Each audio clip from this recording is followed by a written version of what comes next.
ภิกษุสงฆ์ใหม่7องค์ในเมืองนี้ก็อยู่ในวัดเฮานี่แหละทั้ง7อีกองค์หนึ่งเขาจะฝากบวชเป็น8ฝากบวชก็มีเด้ เอาเบิดเฮาขอให้มันได้สร้างความดีการบวชคือ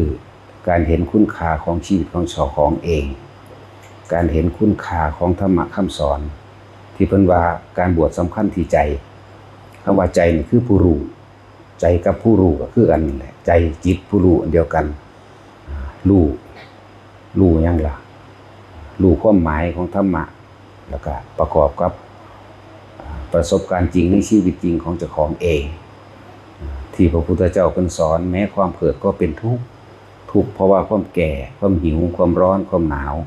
ความเจ็บไข้ไม่สบายความป่วยความพัดพรากจากสิ่งที่รักและความตายนี่คือเฮาต้องรู้โดยใจแบบนี้ใจกับผู้รู้กับใจกันเดียวนั่นแหละผมบอกว่ามันสำคัญที่ใจการดิ้นรนแสวงหาคือสาเหตุแห่งความทุกข์สมุทัยคือเหตุแห่งการทุกข์คือความอยากได้อยากดีอยากมีอยากเป็นดิ้นรนแสวงหาเมื่อดิ้นรนแสวงหาก็เป็นธรรมดาที่คนบ่รู้ว่าบาปบุญสวรรค์นรกมีหรือบ่มีแต่ว่าขอให้กูได้ก็เลยมีการปล้นการขี้การฆ่าการล้างการทำลายซึ่งกันและกันใส่ร้ายเก่าตู่ทั้งหลายเหล่านั้นล้วนแล้วจะเรียกว่าจิตเจตนาอันเป็นกรรมที่ตกลงมาสู่อารมณ์หรือฝังไว้ในจิตใจของเจ้าของเหมือนเดิมนั่นแหละถึงว่าพวกนักบวชมองเห็นความจริงของชีวิตว่ามันเป็นทุกข์แบบใดทุกข์เพราะแบบใดแต่สาเหตุต่างๆของความทุกข์ก็คือความอยากตัณหาและอุปทานความอยากและความยึดอารมณ์ความพอใจตัวเดียวของเฮาเองที่เฮ็ดให้เฮาเที่ยวเวียนว่ายตายเกิดไปต่างๆนานาเปลี่ยนรูปเปลี่ยนร่างซื่อๆเด้บ่ว่าสิเป็นคนตลอดหรือคนนิดๆหน่อยนึงเด้อถ้าเฮาสิเปรียบเทียบชีวิตของคนในทะเบียนโลกนี่โดยค่าประมาณก็ 7,200 ล้านคนนึงเด้แต่ว่าสัตว์เดรัจฉานในโลกนี่ประมาณบ่ได้เอาแค่ปวกชนิดเดียวมันก็มากมายแล้วที่บอกว่าแต่ละคนที่เห็นคุณค่าชีวิตของตนเองก็ต้องเอาอาศัยธรรมะนี่แหละมาเป็นเครื่องเทียบธรรมะที่พระพุทธเจ้าเพิ่นสอนมานี่แหละจังบวชเข้ามาแล้วก็ต้องมีกรรมฐานก็คือฐานที่ตั้งแห่งกรรมคือการกระทำทางใจของเฮาเองเฮาต้องมีฐานที่ตั้งแห่งใจฐานที่ตั้งแห่งจิตเป็นเครื่องอยู่เรียกว่ากรรมฐานกรรมะคือการกระทำโดยจิตเจตนาฐานะแปลว่าที่ตั้งฉะนั้นเฮาจึงว่าสมาธิแปลว่าหยังแปลว่าจิตตั้งมั่นก็ถอยตั้งมั่นอยู่ในฐานจึงเรียกว่าพระกรรมฐานต้องมีฐานที่ตั้งของเจ้าของเองโดยอาศัยการระลึกนึกถึงกายเวทนาจิตเวทนากายเพื่อสิให้รู้ธรรมเห็นธรรมตามความจริงเพื่อสิปล่อยวางในสิ่งทั้งหลายทั้งปวงนะครับ ว่าจึงมีการฝึกหัดการเดินจงกรมก็เดินเพื่อให้อยู่ในฐานที่ตั้งแห่งจิตหรือว่าเดินจงกรมนั่งสมาธิเหมือนกันนั่งกับเพื่อให้จิตตั้งมั่นในฐานที่ตั้งแห่งจิตเหมือนกันจึงเรียกว่าภาคกรรมฐานนั่นแหละเฮาอาศัยคำว่ากายก็คือลมหายใจนั่นแหละลมหายใจก็คือกายในกายเป็นฐานที่ตั้งแห่งจิตนี่เป็นกรรมฐานเป็นที่ทำให้เกิดสมาธิเพื่อจิตตั้งมั่นผู้ฝึกลมหายใจแล้วก็ค่อยๆไหลลึกเข้าไปสู่อาการปิติเป็นเครื่องยืนว่าเป็นผู้ทรงฌานเจริญฌานนั่นเป็นผู้ตั้งมั่นอยู่ในฐานนักแน่นเข้าไปเรื่อยเฮาจังสิเห็นความคิดของเฮาว่าเฮาคิดเรื่องใดคนเฮาถ้าบ่มีความสงบบ่เห็นเลยว่าเจ้าของคิดหยังเพราะว่ามันมีแต่คิดอยากได้อยากดีมีเป็นตั้งแต่ตื่น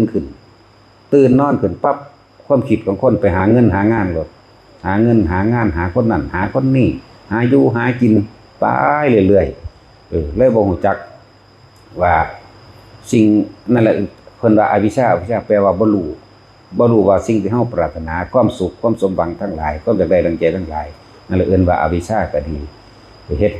ทำให้สัตว์ทั้งหลายเวียนว่ายแต่เกิดหาที่สุดที่ประมาณไม่ได้เพราะบ่ฮู้จักคำว่าพ่อมั่งบ่ฮู้จักคำว่าหยุดมั่งฉะนั้นเพิ่นจึงมีการบวชเข้ามาแล้วจึงมีการทำกรรมฐานมั่งทำสมาธิมั่งแล้วแต่ทรัพย์เพิ่นสิใช้เฮาจึงต้องมาหาฐานที่ตั้งแห่งจิตเมื่อหาฐานที่ตั้งแห่งจิตแล้วจึงจะเห็นความคิดที่มันแล่นไปเดี๋ยวก็คิดถึงคนนั้นคิดถึงคนนี้คิดถึงงานนั้นงานนี้คิดถึงกำไรมั่งขาดทุนมั่งคิดถึงสัตว์เลี้ยงมั่งบุคคลสัตว์สิ่งของดินฟ้าอากาศเรื่องราวต่างๆมีแต่คิดตะปรุงตะแต่งตะนึกไปทั่วที่บ่รู้จักวิธีหยุดนั่นแหละสัตว์ทั้งหลายจึงเวียนว่ายตายเกิดเวียนว่ายตายเกิดก็เพราะความอยากได้ดังใจนั่นแหละส่วนวิธีฝึกหัดปฏิบัติมักมีองค์8นะสิเว้าให้จบรวดเดียวทีเดียวมันก็บอกบ่ได้ดอกเพราะปัญญาของคนมัน3ขั้นต่ำขั้นกลางและขั้นละเอียดฉะนั้นเฮาจึงต้องสั่งสมการได้ยินได้ฟังสุตตมัญญปัญญาการได้ยินได้ฟังเป็นเหตุแห่งการเทียบการคิดเทียบเปรียบการเปรียบการเทียบเป็นเหตุในการสรุปว่าผิดชอบชั่วดีหรือว่าสุขหรือทุกข์ก็ว่าไปนั่นแหละจึงมีการฝึกหัดปฏิบัติตนเองฉะนั้นว่าภิกษุนักบวชทั้งหลายเฮาจึงเน้นกรรมฐานเน้นกรรมฐานฐานที่ตั้งแห่งจิตให้อยู่ในฐานเดียวอย่าหนีไปฐานอื่นคำว่าจิตกับคำคิดนั่นแหละคิดถึงคนนั้นคิดถึงคนนี้เดี๋ยวก็รักมั่งเกลียดมั่งพอใจมั่งไม่พอใจมั่งนี่เพียงใดเฮาสิรู้เท่าทันมันได้อารมณ์เป็นตัวพกมาฟังเอาเด้อแล้วก็มาฝึกเอาจังสิรู้จักดอกเว้าสรุปรวบทีเดียวก็บ่ได้ทุกคนบ่คันเข้าใจทั้งเบิดดอกต้องค่อยๆได้ยินได้ฟังแต่สิ่งที่ทุกคนสิเข้าใจได้เสมอกันแต่ว่ายังสิทำใจได้หรือว่าทำใจได้ทุกคนนี่เกิดมาตายทั้งหมดบ่มีผู้ใดรอดทุกคนอยู่ในนี่หรืออยู่ทั่วโลกหรือสัตว์ทั้งหลายเกิดมาทั้งหมดนี่ตายเสมอกันนี่คือความเสมอกันคนรวยก็ตายคนจนก็ตายอันนี้บ่เลือกนี่คือธรรมชาติอันเสมอกันคนรวยก็เจ็บไข้ได้ป่วยคนรวยก็พัดพรากจากสิ่งที่รักพ่อแม่ตายลุงป้าอาอาวลูกเต้าเล่าหลานตายเหมือนกันคนรวยก็ป่วยคนจนก็ป่วยปัญหามาสรุปลงอีกอย่างหนึ่งทุกคนแค่ว่าหากินซ้ำตายหนึ่งเดียวบ่มีผู้ใดเอายังไปได้เลยสิ่งที่มันยึดสิ่งที่มันติดที่มันค้างมันค่าก็คือความปรารถนาที่มันมีอยู่ในใจของทุกคนนั่นแหละทุกคนบ่ได้อยากพัดพรากจากบุคคลที่เฮาฮักผัวบ่จากเมียบ่ได้อยากจากผัวเอาไปมากก็บ่ได้จากลูกก็ได้บ่อยากให้ลูกตายบ่อยากให้ลูกจากบ่อยากตายจากลูกมั่งแต่ว่าฟังสรุปรวบโลดตายเบิดแต่ว่าเฮาสิทำใจใดหรือบ่ทำใจใดนั่นแหละ ความเกิดเป็นทุกข์ความแก่เป็นทุกข์ความเจ็บไข้ได้ป่วยเป็นทุกข์เพราะว่าเฮาบ่จักเก็บบ่จักแก่บ่จักปวดบ่จักป่วยแต่ว่าธรรมชาติมันเป็นของมันแบบนั้นเด้เกิดมาต้องแก่เป็นหยังคือเอาคำว่าแก่กันก่อนขี้มูกน้ำลายมันไหลออกนั่นแหละเป็นความแก่ของร่างกายมันสลัดถิ่มอยู่เรื่อยสลัดถิ่มอยู่เรื่อยเด้ขี้มูกน้ำลายขี้หูตาที่เฮากินอิหยังเข้าไปก็ต้องขับถ่ายออกนั่นแหละมันแก่จากเวลามันก็สลัดออกตัวมันตายแล้วอันนั้นน่ะของถิ่มนั่นแหละทั้งว่าเกิดแล้วก็ต้องแก่แล้วก็เจ็บป่วยบ่มีผู้ใดรอดพ้นเด้เนี่ยมันเกิดแก่เจ็บป่วยสุดท้ายตายนี่หลุดพ้นบ่ได้จักคนเลยไปลี้ไปหนีอยู่ไสก็สร้างคนรวยๆมีเงินหลายๆก็บ่ได้ไปซื้อความแก่ได้เด้บ่ได้ไปซื้อความป่วยได้ความเจ็บได้บ่ซื้อความตายได้นั่นแหละคือสิ่งที่เฮามีเสมอกันแต่ว่าคำว่าสุขและทุกข์นั้นขึ้นอยู่กับการวางจิตเด้อเฮาต้องอาศัยธรรมะของพระพุทธเจ้าต่างหากการวางความคิดได้นั่นแหละจึงอยู่ที่นี่จึงเน้นกรรมฐานฐานที่ตั้งแห่งการกระทำเฮาต้องมีจิตว่างไว้ในฐานเดียวคือสติปัฏฐานนั่นแหละกายเวทนาจิตธรรมเวทนาจิตกายไหลกันไปไหลกันมาแล้วมันสิเห็นดอกแต่ทุกคนมาฝึกแล้วก็สิเห็นตัวเองนั่นแหละว่าตัวเองกำลังเป็นทุกข์กับสิ่งใดแต่เรื่องว่าทุกคนแค่หากินซ้ำตายบ่มีผู้ใดรอดแต่คนก็แล้วกันคนรวยก็ซื้อความป่วยบ่ได้ป่วยเหมือนเดิมซื้อความตายบ่ให้ตายบ่ได้ตายเหมือนกันบ่ว่าคนจนบ่ว่าคนรวยได้บ่ได้เรียกว่าดีหรือเลวเด้ขึ้นอยู่กับการกระทำคนเฮาสิมีคุณค่าก็เพราะว่าได้เกิดมาสร้างประโยชน์เพื่อผู้อื่นโดยไม่หวังสิ่งใดตอบแทน และประโยชน์นั้นต้องไม่เป็นไปด้วยความเบียดเบียนทำร้ายให้ผู้ใดผู้หนึ่งเสียชีวิตและทรัพย์สินทั้งคนและสัตว์จึงสิเป็นประโยชน์พวกเฮาหาเบิ่งเด้อแต่ของเกิดมาเคยทำประโยชน์พวกผู้อื่นหรือยังส่วนมากมันมีแต่ประโยชน์ตัวเองประโยชน์ตัวเองเขาเรียกว่าเห็นแก่ตัวโดยบ่ได้สละความเห็นแก่ตัวของเจ้าออกด้วยหาอยู่หากินก็เพื่อให้เจ้าของร่ำรวยและมีอำนาจยุทธามรศักดิ์ไว้ข่มเหงผู้อื่นเท่านั้นแหละนั่นแหละพุทธเจ้าคนจึงสละตัวเองจากความร่ำรวยที่สุดถึงเจ้าฟ้ามหากษัตริย์จักรพรรดิซะด้วยซ้ำไปเป็นหยังเพิ่นคือสละออกมาได้เพราะสินำความจริงทั้งหลายเหล่านี้มาแจกมาแจงมาอธิบายขยายความให้หมู่สัตว์พวกเฮานี่ล่ะสัตว์เลยได้รู้ตามความเป็นจริงโลกเจริญสูงสุดคือความมีเมตตารักผู้อื่นเสมอด้วยตนและตนเสมอผู้อื่นเฮาปรารถนาสุขเช่นไรบุคคลผู้อื่นก็ปรารถนาสุขเช่นเราเหมือนกันฉะนั้นเฮาจึงไม่ควรทำร้ายซึ่งกันและกันให้บาดเจ็บและเสียชีวิตแล้วก็เสียหายทรัพย์สินไปพร้อมกรุณาเมื่อเฮารักตัวเองแล้วมีสิ่งใดพอแบ่งปันกันได้เฮาก็แบ่งปันกันไปช่วยเหลือซึ่งกันและกันมุทิตาคือความยินดีในสิ่งที่ผู้อื่นทำดีเฮาจึงไม่มีความอิจฉาริษยาสุดท้ายวางจิตเป็นกลางคืออุเบกขาบ่เข้าไปยึดมั่นถือมั่นในสิ่งทั้งหลายทั้งปวงเพราะสิ่งทั้งหลายทั้งปวงเพราะว่าบุคคลสัตว์สิ่งของดินฟ้าอากาศนะตายทั้งนั้นแตกดับทั้งนั้นจึงบ่ควรเข้าไปยึดเอาถือเอาเดี๋ยวพวกเขามีชีวิตรอดเดี๋ยวนี้เห็นคนตายหลายแล้วเด้เห็นคนตายหลายแล้วตายทุกรูปแบบเฮาก็เห็นมาหลายแล้วแต่เฮาสิระลึกนึกถึงว่าสักวันหนึ่งเราต้องตายเคยคิดหรือยังและเราได้ขึ้นสิ่งใดสิ่งหนึ่งให้กับโลกหรือยังหรือสิแบกโลกไปเกิดในไส้ภาคหน้าอย่าลืมจิตสุดท้ายก่อนจะตายของแต่ละคนมันสิมีสิ่งที่ยึดติดเด้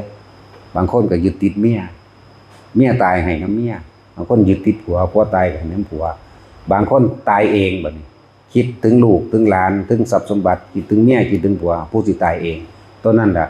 เป็นบ่อเกิดเป็นสาเหตุที่จะเฮ็ดให้เจ้าของกลับมาเกิดอีกแต่ว่าจะคิดว่าจะได้เกิดเป็นคนตลอดเด้อกรรมคือการกระทำทั้งหลายจิตโลภหมายถึงว่าคิดอยากได้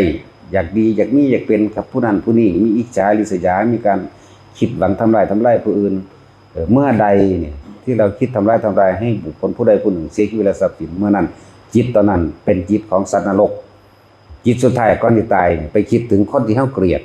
คิดต่อปุ๊บหัวใจวายตายสักตายสั่งไปนรกเลยเด่นเมื่อใดที่คิดโลภอยากได้สิ่งนั้นอยากได้สิ่งนี้หาที่พ่อบ่เป็นตายตอนนั้นเปรตเลยเมื่อใดที่ลุ่มหลงในยศถาบรรดาศักดิ์ตลอดทั้งทรัพย์สมบัติที่ตัวเองมีตายขณะนั้นในขณะที่เฮาคิดถึงบางคนคิดถึงหน้าคนคิดถึงบ้านสวยงามบางคนคิดถึงรถบางคนคิดถึงกองเงินกองทองตายในขณะนั้นนั่นแหละจิตเดรัจฉานอย่างสั่นถ้าคนที่คิดถึงท่านคิดถึงการสวดมนต์ไหว้พระอันนั้นไปตรงไหนเป็นเทพเทวดาแต่คนที่มาฝึกหัดภาวนาในสติปัฏฐาน4ทั้งหลายนี่ก็สิเห็นทุกข์เห็นเหตุแห่งทุกข์เห็นความดับทุกข์แล้วก็หนทางแห่งการปฏิบัติตนเองเพื่อให้พ้นจากความเกิดนั่นเองและเฮาต้องอาศัยการมาฝึกด้วยตนเองพุทธเจ้าวางแนวทางไว้เฮาแล้วแต่ว่าพวกเฮานั้นสิเฮ็ดตามหรือบ่เฮ็ดตามเท่านั้นแหละถามเจ้าของกันเด้อถ้าเกิดมาเคยทำอะไรเพื่อผู้อื่นโดยไม่หวังสิ่งใดตอบแทนแล้วหรือยังนั่นแหละจังหวะแต่ละคนส่วนมากก็เกิดมาเพราะความเห็นแก่ตัวพุทธเจ้าสละเพิ่นทั้งรวยกว่าเฮา100เท่าพันล้านเท่าแต่พวกเฮานี่มีแค่นิดเดียวนึงหึงหวงกันอยู่ได้ลองสละออกเบิ่งเด้อเอาคิดง่ายๆคือคนมาทำบุญทำทานอยู่นี่ทานแล้วก็แลกของสาธุเด้อผู้ขารวยผู้ขาบ่ป่วยผู้ขาอายุยืนจังสินั่นแหละจังหวะแต่ละคนคิดเบิ่งดีๆยังทำเพื่อตัวเองอยู่นั่นเรียกว่าเห็นแก่ตัวบ่ทันได้สละความเห็นแก่ตัวออกได้แม้แต่เพียงนิดหนึ่งน้อยหนึ่งสละหรือยังแหละฟังหลวงพ่อไปเรื่อยๆเด้อมันจังสิเข้าใจฟังไปเรื่อยๆจังสิรู้จักว่าแต่ของกำลังยึดมั่นถือมั่นกับสิ่งใดแล้วก็ย่อมทุกข์กับสิ่งนั้นจิตสุดท้ายของคนก่อนจะตายจิตติดที่ไหนย่อมอาศัยเครื่องติดเครื่องคิดถึงนั่นแหละเป็นเหตุเป็นสาเหตุแห่งความไปเกิดแต่ว่าอารมณ์ต่างหากสิเป็นตัวพัดไปสู่ภพอารมณ์โกรธไปนรกอารมณ์โลภเปรตอารมณ์หลงในทรัพย์สมบัติตนสัตว์เดรัจฉานแต่คนนี้อารมณ์จิตอยากสละอยากให้ทาน นะก็คือไปทางสวรรค์พรหมโลกฝึกเอาในสุดท้ายถ้าผู้ใดฝึกถึงขั้นว่าอยู่กับลมหายใจได้โดยบ่ได้คิดถึงสิ่งใดสิ่งหนึ่งเลยเรียกว่าสติปัฏฐานอันนั้นแหละหรือว่ากรรมฐานนั่นแหละพระนิพพานมีอยู่ในเฮาปัจจุบันนี่แหละทุกคนสามารถถึงได้ทุกคนมีแนวทางปฏิบัติแล้วลมหายใจนั่นแหละเป็นหนทางแห่งพระนิพพานเพราะลมหายใจบ่มีรูปบ่มีร่างบ่มีตัวตนลมหายใจนี่เป็นความว่างอันหนึ่งแต่ว่าทุกคนต้องมาฝึกสะก่อนจังสิเข้าใจนั่นแหละจังว่าให้พากันเห็นตัวเองมันแท้จริงแน่บ่แม่นไปเห็นแต่ผู้อื่นไปจอบไปซ่อมไปจับผิดแต่ผู้อื่นแต่ว่าบ่เคยจับผิดตัวเองขนาดพระเฮาเนี่ยอยู่ในวัดบ่เคยออกไปหาเรื่องวุ่นวายกับไผเลยเฮาสำรวมระวังในตาหูจมูกลิ้นกายใจของเฮาเองเฮาอยู่แต่กับลมเฮาเองอยู่แต่กับความว่างเฮาเองพวกคนพาลทั้งหลายหรือม่านทั้งหลายมันก็ยังเข้ามาหาเรื่องกับเฮาสิภาษาหยังกับพวกเฮาที่บ่ได้รู้เรื่องของตนเองว่าตัวเองกำลังไปจับผิดผู้นั้นจับผิดผู้นี้ผู้นั้นผิดผู้นั้นถูกผู้นี้บุญผู้นี้บาปผู้นี้เลวผู้นี้ดีลักษณะนั้นเนี่ยล้วนแล้วแต่ซ้อแซหาเรื่องของตัวเองบ่มีเมืองพ่อเลยพวกนั้นขนาดพระที่เขาเจ้าอยู่แต่ในป่าในดงสำรวมระวังตนเองเรื่องมันก็ยังมาหาเองโดยบ่ต้องไปหาแต่เราพวกเฮากำลังหานะครับหาไปเรื่อยหาไปเรื่อยหาบ่มีเมืองพ่อคือเพิ่นว่าล่ะตัณหาหาต้นไม่ได้ตัณหาแปลว่าความอยากจักมันเริ่มต้นอยู่หม้องใดแล้วก็หาปลายไม่มีจักย่ำใดสิพ่อหรืออื่นว่าหาปลายบ่มีหยุดหานั่นแหละจึงเห็นหยังเห็นใจเจ้าของเองหยุดหาจึงเห็นเด้อวิธีหยุดก็อานาปานสตินั่นแหละผู้ใดว่าท่านได้ฝึกเป็นก็มาฝึกเอาผู้ฝึกก็มีอยู่นี่เขาจะสอนกรรมฐานให้บ่ให้หนีจากฐานที่ตั้งแห่งจิตเรียกว่าสมาธิเมื่อจิตตั้งมั่นดีแล้วจึงจะเห็นความคิดเจ้าของแบบกำลังไหลไปเวียนไปกำลังทุกข์กับผู้นั้นทุกข์กับผู้นี้แต่ว่าบ่ฮู้ว่าเจ้าของทุกข์นั่นเองนั่นแหละจังว่าทุกคนนั่นฝึกเอาเฮ็ดจังใดเฮาก็บ่รอดตายหมดทุกคนอยู่นี่พึงสำรวมระวังไว้แน่ว่าสักวันหนึ่งเราต้องตายแต่ว่าเราได้ทำอะไรในสิ่งที่เป็นกุศลสร้างประโยชน์คืนให้แก่โลกเอาไว้มั่งนี่แหละสังเกตตัวเองเด้อระวังความเห็นแก่ตัวกับเห็นตัวแก่เคยเห็นหรือยังทุกคนบ่ได้คิดว่าเจ้าของแก่ตัวของเฒ่าเด้มีแต่อยากหาอยากได้นุ่มอยู่เรื่อยสังเกตตัณหาตัวเองเด้อพวกผู้ชายเฒ่าๆก็คือกันเห็นผู้สาวเนี่ยปั๊บโลดปานแต่ของบ่เฒ่าเนาะพวกผู้หญิงก็เหมือนกันจังซั่นเอาละพอ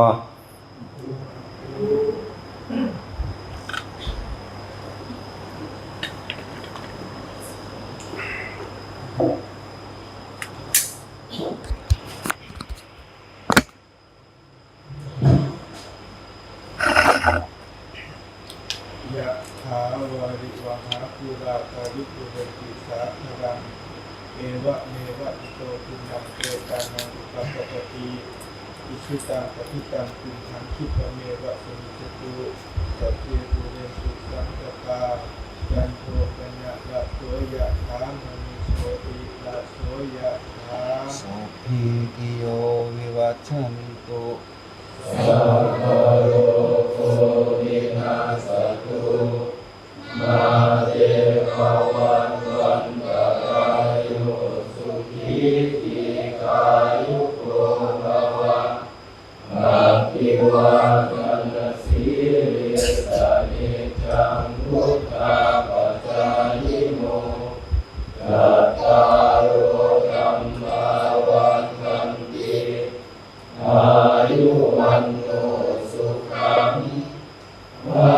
ลัง วะตุสัพพมังคะลังรักขันตุสัพพเทวตาสัพพพุทธานุภาเวนะสัทธาสุขีภาวันตุเตภาวะตุสัพพมังคะลังรักขันตุสัพพเทวตาสัพพธัมมานุภาเวนะสัทธาสุขีภาวัน